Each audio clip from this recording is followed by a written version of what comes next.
Comparison is the thief of joy. But how does contempt fit into that? Hi, I'm Nancy, and I teach women how to reconnect with their lost creative spark and gain more energy in the process. So if that sounds interesting to you, like and follow.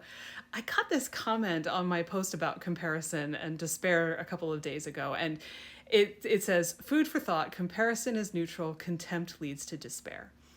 And this has been really, really good food for thought for me for a couple of days because I'm kind of trying to figure out whether or not I agree with this idea. And I think I don't, but I'm open to further thoughts on this. So I'm curious to hear what you think. My thought is, if we did not have an underlying sense of insecurity, we wouldn't need to compare ourselves to others all the time. So in that respect, I don't think that comparison is neutral. I think the act of comparing itself might be neutral, but our reason for doing it is not.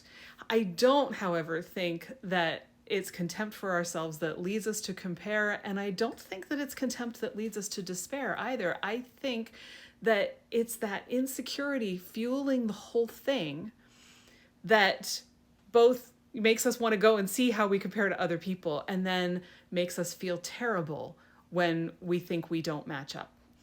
And a lot of the time, I don't think it's even true that we don't measure up. I think that all of us are different. And so, comparing each of us to someone else is silly, because no one else is going to be exactly like us, and we're not going to be exactly like them. And so what is this supposed to do for us? Even though I have done it myself, I totally get it. But I think that the despair is rooted in that insecurity and the feeling that our insecurity has just been validated, that we really aren't as good as somebody else and we don't measure up, and maybe that we never will. I don't think that's the same thing as contempt. I think that if we really had contempt for ourselves, we wouldn't need to compare. We would just feel that contempt all on its own.